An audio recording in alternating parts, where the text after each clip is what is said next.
Comment définit-on les conduites addictives? Quels sont les principaux risques auxquels sont exposés les jeunes? Les addictions, c'est un concept de maladie chronique avéré, qui est reconnu par l'Organisation mondiale de la santé, d'ailleurs qui a récemment qualifié le trouble pour les jeux vidéo, justement.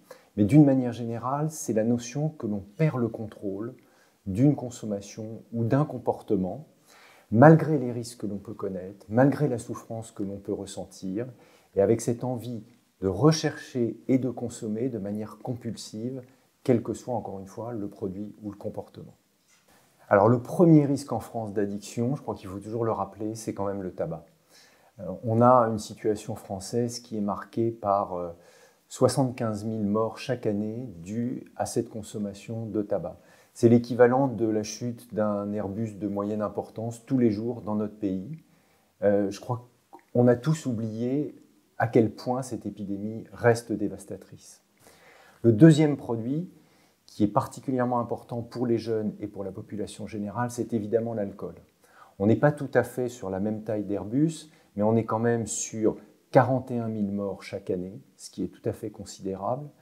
Et c'est une consommation et des effets qui nous posent problème parce qu'on a une culture qui traditionnellement est quand même assez orientée vers une consommation quotidienne, ça c'est celle des générations précédentes, et désormais avec ces accents qui caractérisent la consommation des jeunes, on parle d'alcoolisation ponctuelle importante, de binge drinking en fin de semaine, et on a un véritable sujet pour faire prendre conscience aux jeunes eux-mêmes, mais surtout à leur entourage, et à commencer par les parents, que cette consommation est un véritable fléau sanitaire et social avec les violences qu'elles engendrent. Ce n'est pas normal qu'on entre aujourd'hui, qu'on ait une génération de jeunes en sixième qui, pour près de la moitié d'entre eux, a déjà goûté de l'alcool.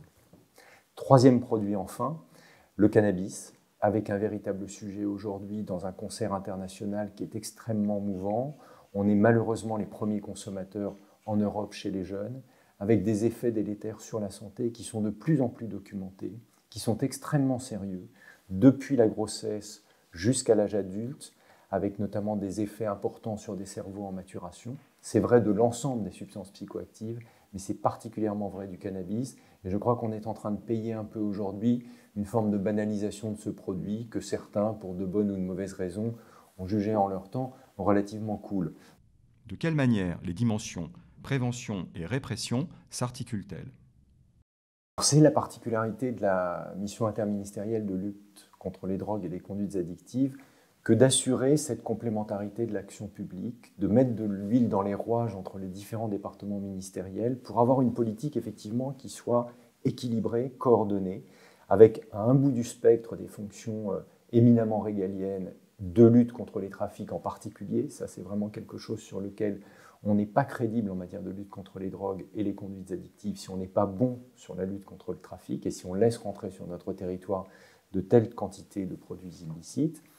Et puis à l'autre bout du spectre, on admet que les mêmes pouvoirs publics est une approche extrêmement à l'écoute aussi des risques et des besoins des consommateurs de drogue et ne les considère pas que comme des délinquants. C'est ce qui explique qu'en France, on ait ouvert 2 salles de consommation à moindre risque. Donc on a une politique comme ça à très large spectre, avec au centre un vaste ensemble d'actions et de politiques publiques qui, de près ou de loin, ont trait à la prévention.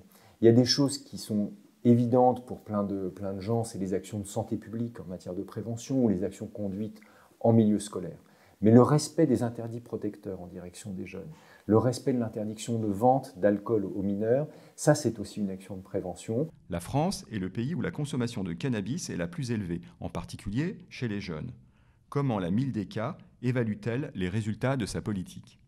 Dans le conseil, elle n'est pas singulière, on n'est pas seul heureusement à défendre cette position, mais on est quand même dans un environnement international où les excès dans un sens ou dans l'autre existent aussi.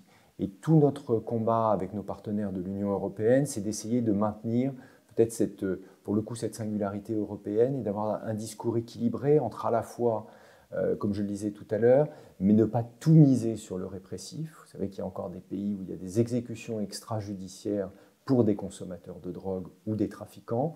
Et puis, à l'inverse, il y a des pays qui sont en train d'ouvrir les vannes de manière unilatérale, sans respecter les traités internationaux.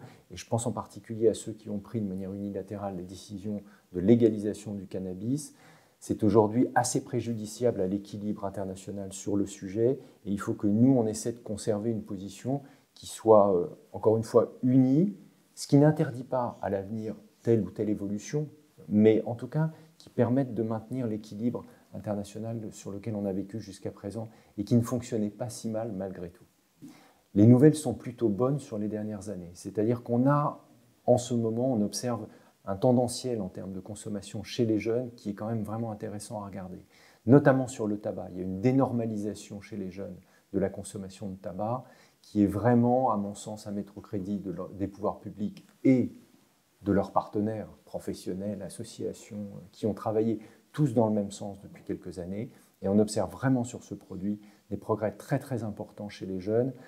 Juste un exemple, entre 2014 et 2017, pour les jeunes qui ont 17 ans, on passe de 33% d'usage quotidien du tabac à 25%.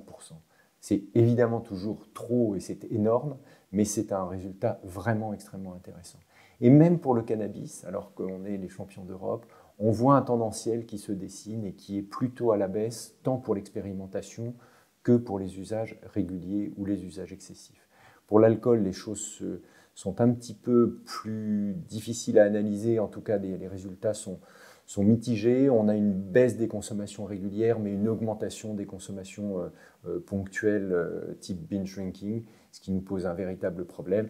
Mais évidemment, c'est en rapport avec les stratégies marketing extrêmement influentes auprès des jeunes et c'est en rapport, encore une fois, avec une banalisation de ce produit dans le monde adulte qui se répercute sur l'éducation des enfants. Alors on suit évidemment tout ça de près et c'est essentiellement l'Observatoire français des drogues et des toxicomanies qui dispose d'enquêtes régulières qui nous permettent, tant pour les collégiens que pour les lycéens, que pour les journées de préparation à la défense à l'âge de 17 ans, d'avoir les mêmes indicateurs qui se répercutent non pas d'année en année, parce qu'en général, ce sont des enquêtes plutôt triennales, et qui nous permettent de suivre l'évolution avec les mêmes indicateurs.